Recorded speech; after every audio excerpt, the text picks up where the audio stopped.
कृपा बिन गुरु नहीं, गुरु बिना नहीं ज्ञान, ज्ञान बिना आत्मा नहीं।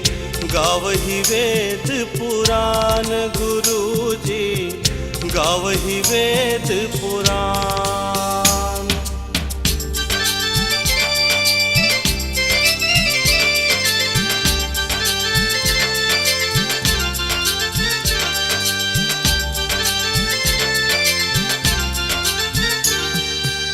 ध्यानमूलं गुरोर्मूर्ति,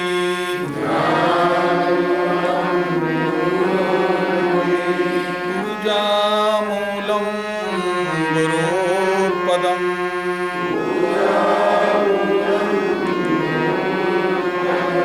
मंत्रमूलं गुरोर्वाक्यम्,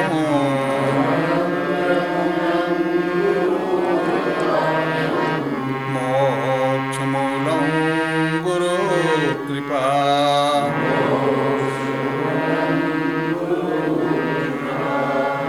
तस्मै श्री गुरवे नमः।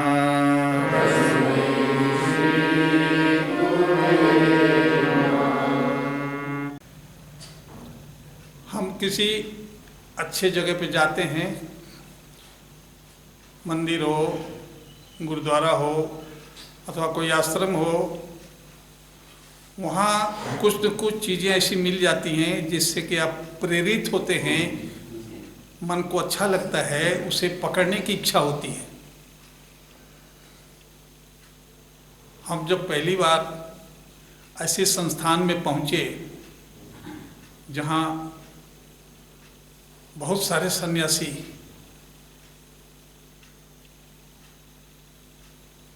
उनको एक साथ देखा और सारे सन्यासी काम कर रहे हैं। अभी तक हम लोगों ने शिक्षा लिया कि कोई सन्यासी है तो उसका चरण धूली लो, उसकी सेवा करो, उसको खिलाओ, उसकी पूजा करो। आपने यही सीखा ना? लेकिन वहाँ उल्टा, वो सन्यासी लोग टॉयलेट साफ कर रहे हैं, नाली साफ कर रहे हैं, पूरा आश्रम, मतलब हर आदमी काम कर रहा है, सिर पर कचरा उठा के फेंक रहे हैं। तो मेरे मन में एक प्रेरणा पैदा हुई, जब सन्यासी लोग कर रहे हैं तो हमें इनसे कुछ सीखना चाहिए। और सीखने की इच्छा जब पैदा हुई, हमने सीखा भजन, कीर्तन, आसन, प्राणायाम, दान करने की कला, देना लेना, ये सब हमने आश्रम से सीखा, उसका लाभ समझा। तो यहाँ आपको जो मेरा कहने का आशय ये है, आप सभी लोग यहाँ से कुछ प्रेरणा ले जाइए, अपनी सोच बदलिए। और सोच यदि आपकी बदल गई, कोई एक भी चीज़ यहाँ की अच्छी लगी, तो आपका अपना जीवन बदल जाएगा। तमाम प्रकार की अज्ञानता, मूर्खता से बच जाएंगे, अंधविश्वास से बच जाएंगे। ये अंधविश्वास मनुष्य को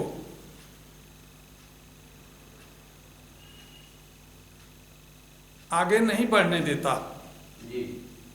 इसलिए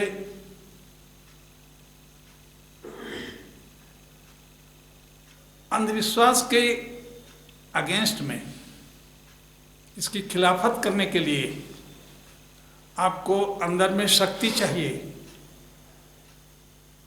आप भयभीत हैं समाज से, अपने आप से, ये ऐसा करूँगा शायद ये हो जाएगा, हम ये बोलेंगे तो ये हो जाएगा, हम अगर ऐसा बोलेंगे तो गणेश जी नाराज हो जाएंगे, लक्ष्मी जी नाराज हो जाएंगे, मेरा धन चला जाएगा।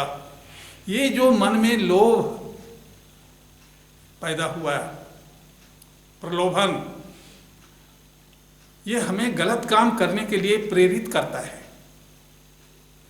जब आप समझेंगे कि नहीं, जो नियति है, प्रकृति का नियम, परमात्मा का नियम, वो सबके लिए लागू होता है। वहाँ न कोई विधि विधान चलता है, न कोई तब्दीली अर्थात परिवर्तन नहीं होता। परमात्मा का नीति नियम सबके लिए लागू होता है, तो उसमें कोई दूसरा क्या कर सकता है? जो होगा होगा। अगर इस बात को हम समझ जाएं, इसी सच्चाई को कि जो नियति में है वो होगा, उससे हमें डरना क्यों? होगा देखेंगे, ये साहस आपको उत्पन्न करेगा। चलिए, तो ये आपने आज अभी आसन देखा, ये प्रेरणा पैदा करने के लिए। अब कुछ प्राणायाम ठंडी से बचने के लिए सिखाया गया है हर आदमी को। फिर भी अगर आप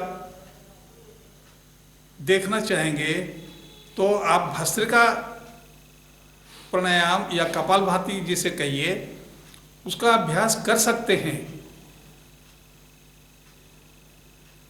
आपको मैं एक राउंड दिखाता हूँ करके, और उस हिसाब से यदि आप देखिए,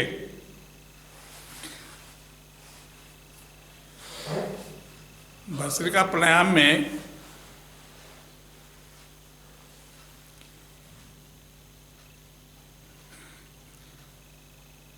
ये पेट अंदर जाए, श्वास बाहर।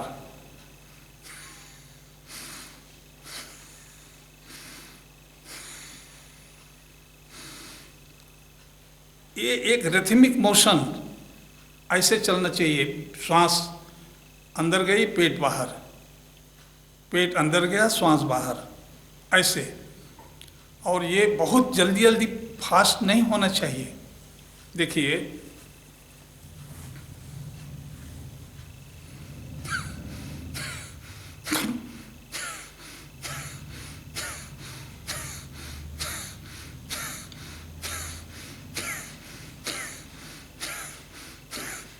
आप समझ गए थोड़ा?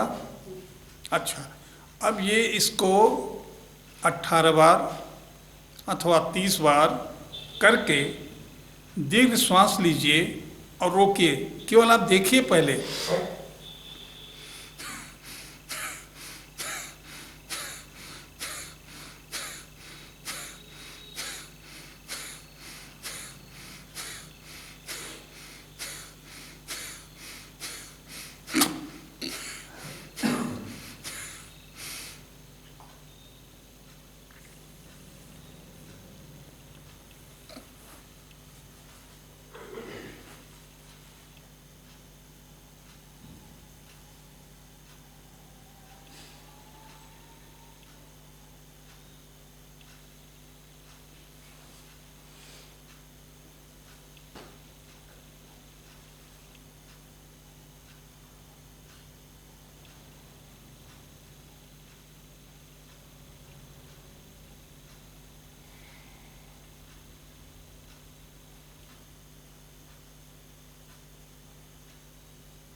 देखिए, जब हम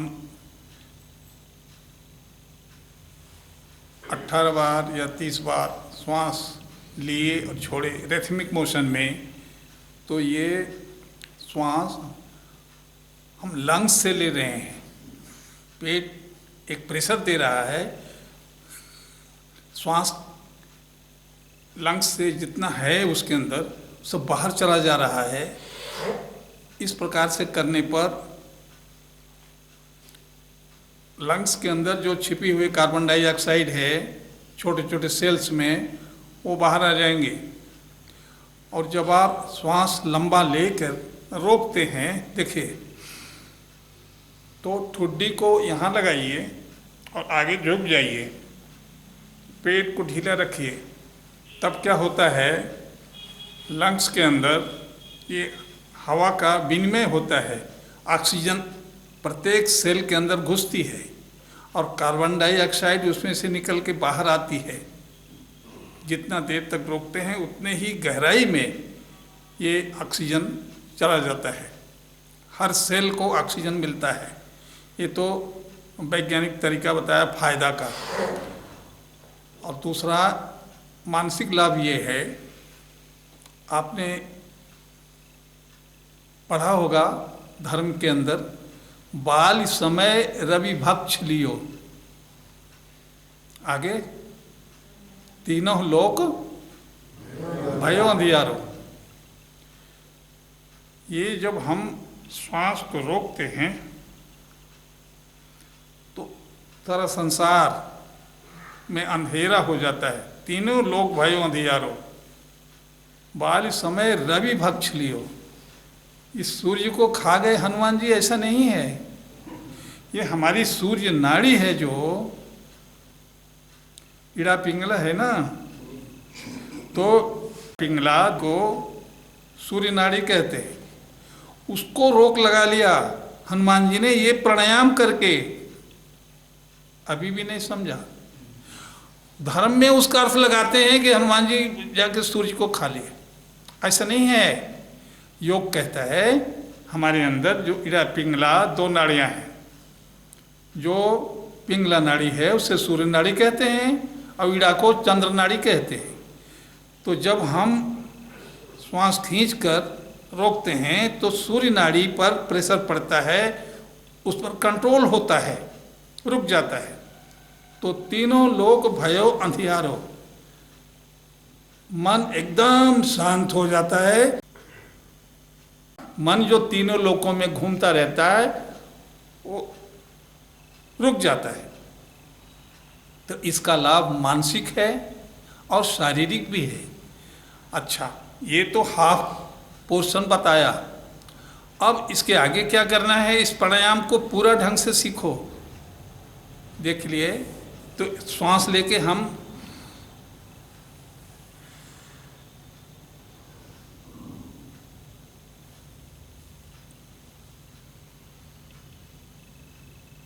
यहाँ तक तो समझ में आ गया। अब इसके आगे क्या करना है, लंबी श्वास लीजिए, देखिए, धीरे धीरे छोड़िए, फिर लंबी श्वास लीजिए, फिर धीरे धीरे छोड़िए, छोड़ते चले जाइए, लेना नहीं, फिर वही काम। अब पेट को अंदर खींचो, मलद्वार को ऊपर खींच उठाओ, ठुड्डी को यहां लगाओ छाती में,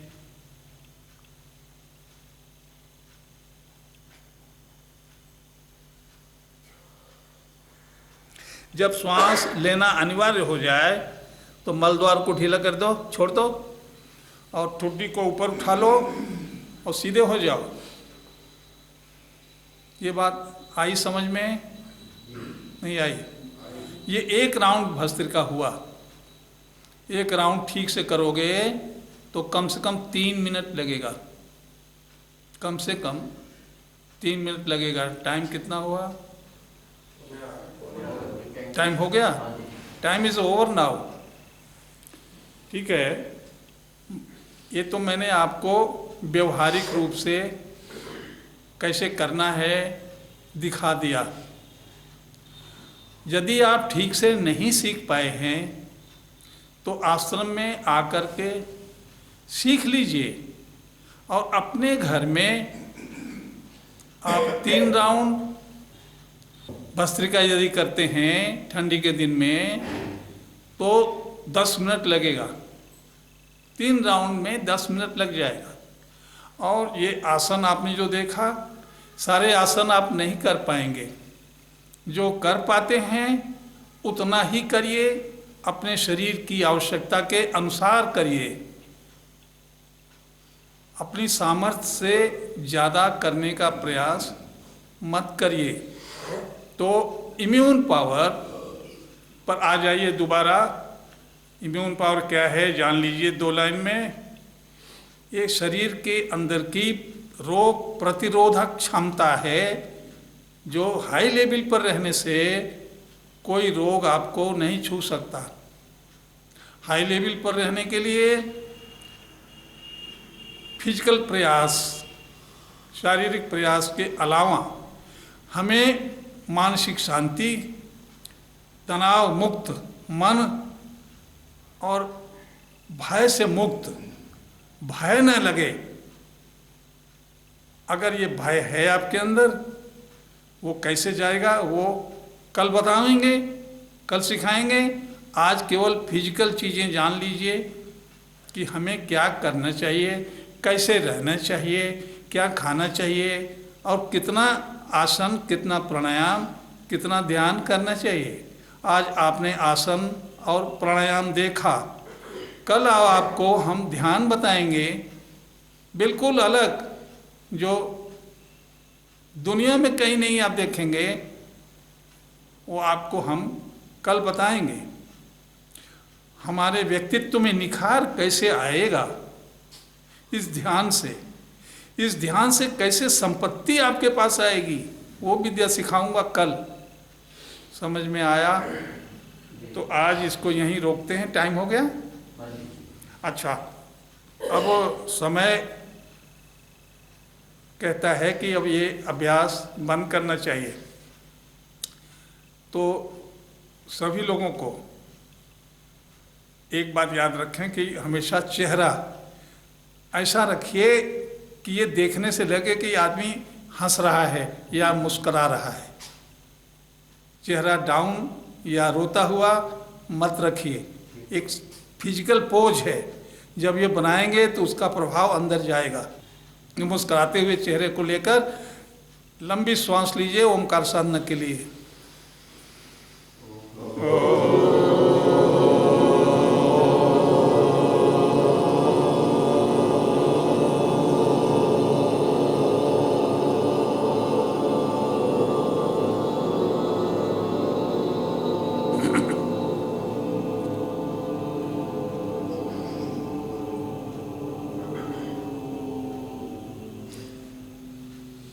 सर्वे भवन्तु सुखिनः, सर्वे सन्तु निरामयाः, सर्वे भद्राणि पश्यन्तु, मा कश्चित् दुःखभाग् भवेत्। ओम शांति ही शांति ही शांति ही।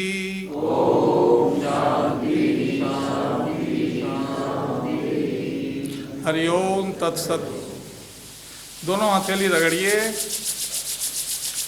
गरम हथेली आँख की पलकों पर लगाइए, आँख की पलकों को सेंकिए और धीरे से चेहरे पर हाथ फिसलाते हुए नीचे ले आइए। इस क्रिया को 2 बार और करिए।